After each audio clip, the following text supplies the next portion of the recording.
Hey everybody, this is Matt, librarian, local historian, and housing advocate. I consume books. They become part of me. They almost like a meal. They stick with me for the rest of my life. Most books. Um, there's some beautiful Ralph Waldo Emerson quote about that I can't remember. I don't have a good memory. I never really had a good memory, so that's another reason a book becomes part of how I reorient to the world, my actions. The whole point of a book is action, provocation. How does a book provoke your worldview to change your behavior, to change the world? So let's start. These are the books I read in 2020. I probably read other ones again. I don't have a great memory. I want to start with this one. I love this book, We Speak for Ourselves by D. Watkins. The author is a young black man from, a quote unquote rough, segregated, poor black area of Baltimore. And I really like this book. He's speaking from a very specific perspective. He's speaking for poor black folks in the quote unquote ghetto. He's speaking as an individual person as well. So he doesn't speak for everyone. He doesn't speak for poor black people, but there's this beautiful, rich diversity of thought in the black community. Most white people have no clue, don't understand that. And he's speaking against upper income black folks that pretend to speak for him, for D. Watkins. So there's a lot of that going on. There's an interesting connection between race and class in this book. And it's just a peek into his world. What is his world like in Baltimore? So I really love that book. We Speak for Ourselves, D. Watkins. And then let's see. This is along a similar vein of thought. This is an anthology by several black authors, writers, poets. Um, one which is a local writer and historian, Dr. Michelle Johnson. And it's again about the very rich th- diversity of black thought, black life, black space in this new concept that I'm learning. That one of the authors of this book, Dr. Michelle Johnson talks about is this concept of black autonomy. Um, Again, white people have mostly no clue what that means. White people think of black people in very binary terms, very much as constant receivers of oppression, as constant victims, charity cases, poor black neighborhoods that are hellholes, right? That's how most white people think about it. But it has just a rich, so many different stories, some of which are very extremely depressing and traumatic, but many which are just stories of black life. Rich, loving relationships, homes, black businesses, black uh, spaces that are not victims. It's not about being victims of oppression, and it's not even about resisting it. It's about living. So I really appreciate this anthology as well. Black in the Middle.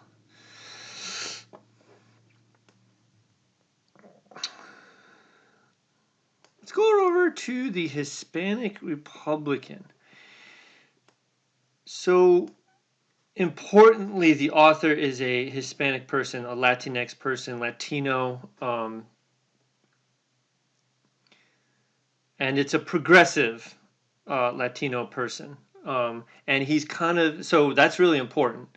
That this isn't a white person talking about how Hispanics are Republican and they're assimilating, right? And he's talking about the fact that about 30% of the Latinx voter base has been Republican since Who was the president? Maybe it was Nixon. I forgot. But for quite a while, they've been loyally. A significant chunk has been loyally Republican. Not the majority, of course, but a very significant chunk.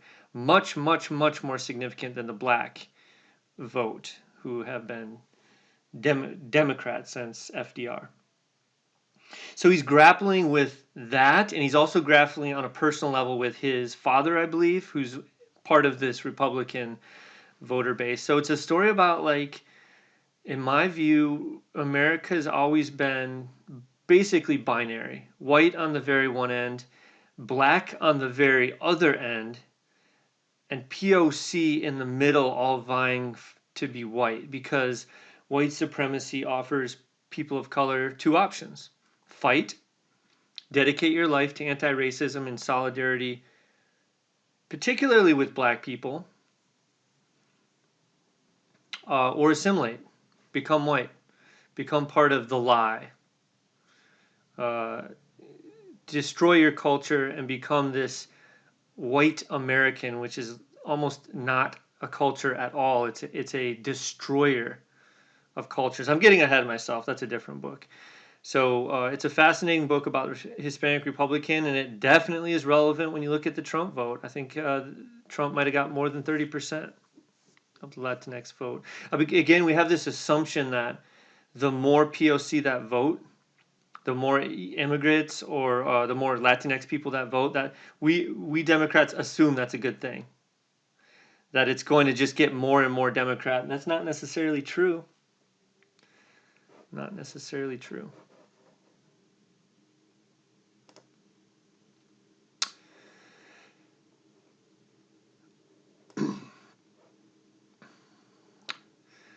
This is an amazing book about from a black woman about the historical fact that white women owned slaves. White women were brutal slave owners. They were very much complicit in slave owning. I know I'm saying the same thing, but she documents it very well. White women would be given slaves. It was very common that they were given slaves on their first birthday. That was their property.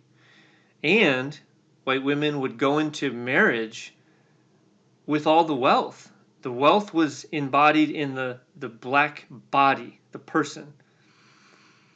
And the husband would typically come in the marriage with, like, the job, right?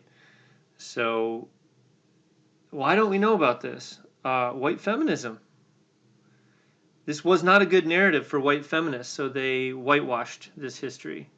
They pretended that their oppression as women could free them of their complicity in anti-black slavery, but it doesn't.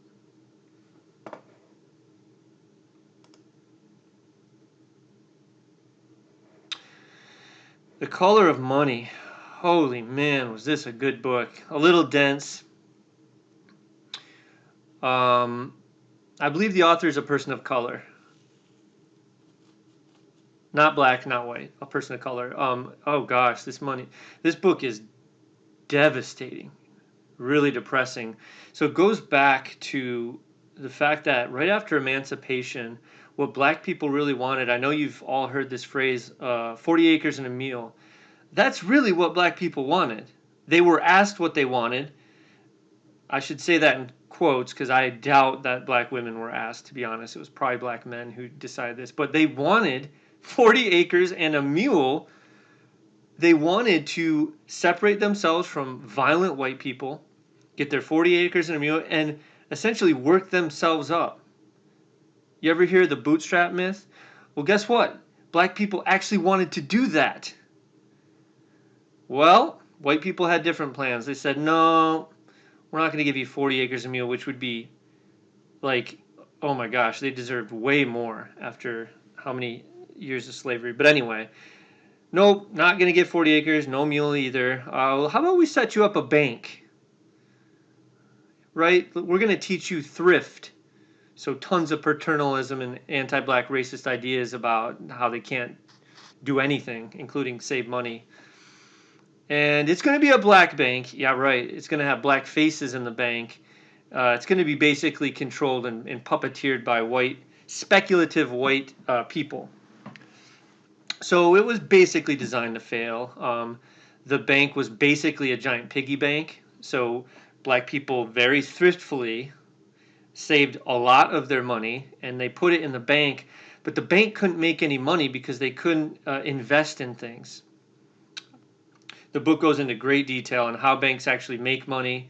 It's through investment, and this bank was designed to fail, and that's what it did. And here we are today. We have similar ideas about how to help black people. Similar ideas, paternalistic ideas, right? Black bank ain't gonna do nothing in 2020.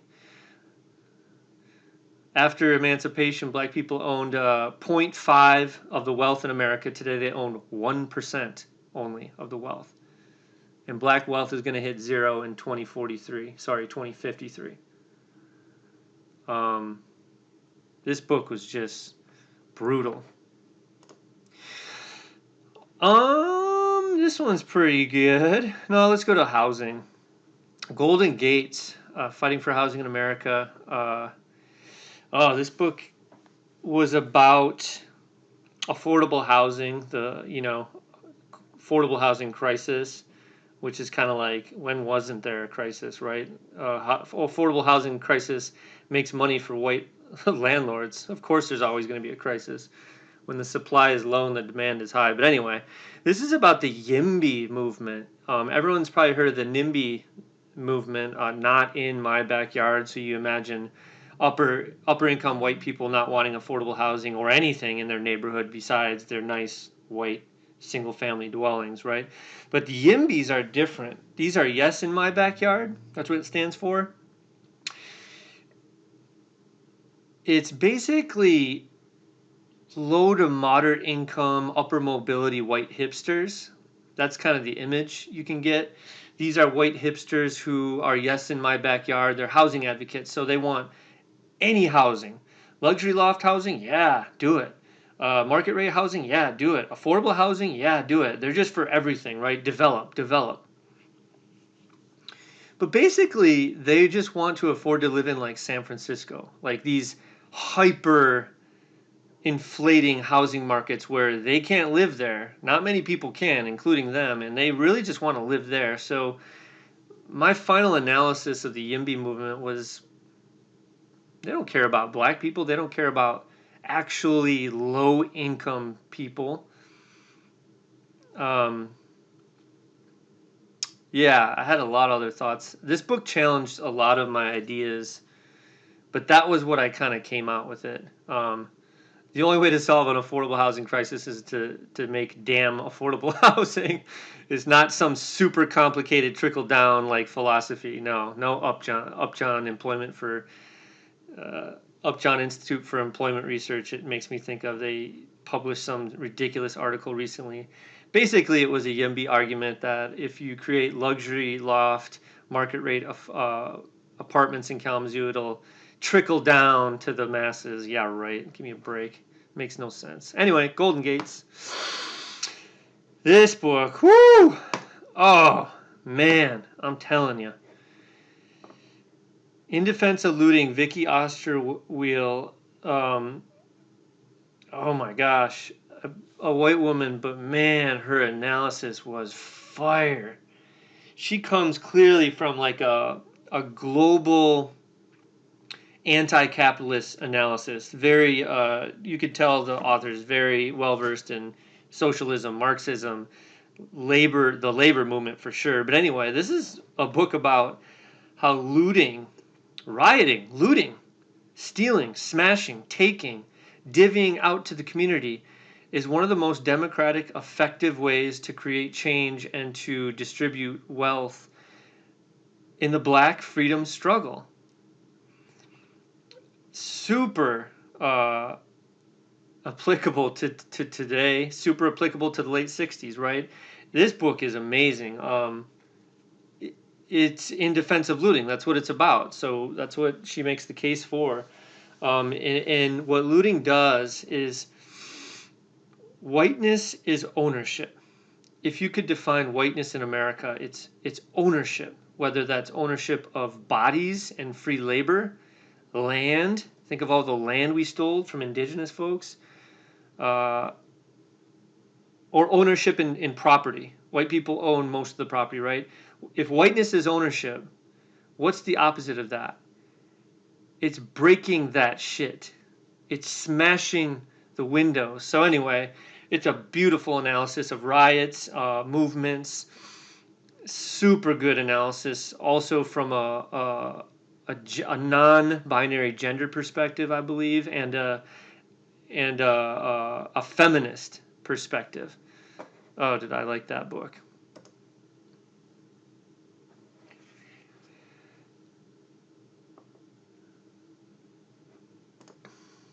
This is the latest book about reparations. There's a beautiful, rich history of reparations in America. Black folks, particularly, making the case for and demanding reparations, starting with emancipation, right? 40 acres and a mule. That's where that came from. Black people. And this is one of the latest full.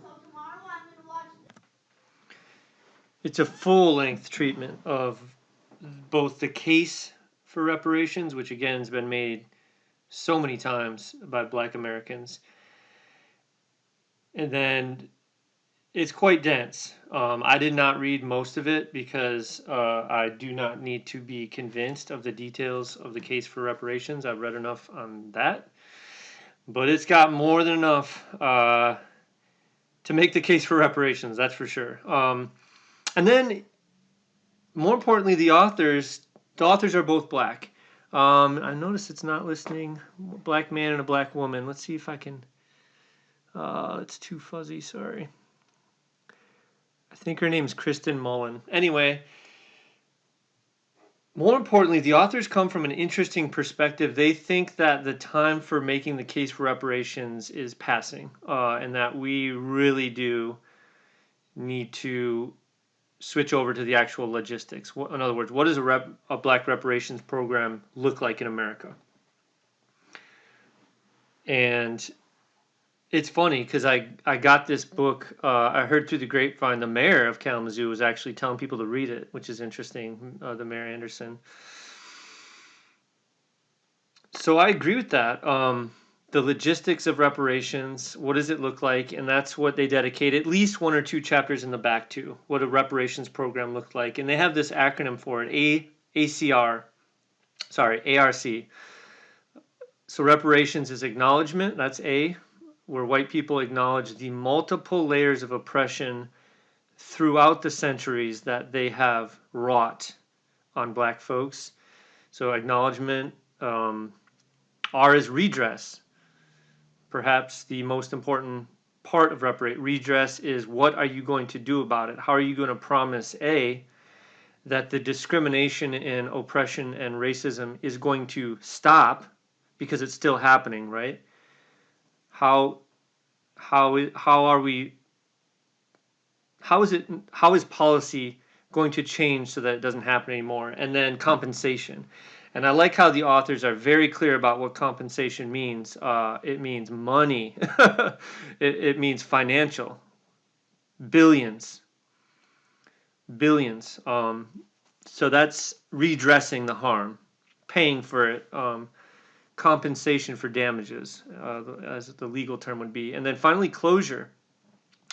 This is where theoretically black folks would feel some sort of closure from this process, some sort of spiritual, moral healing or transformation. Even white people could be part of that. And this is something that may or may not happen depending on how reparations goes.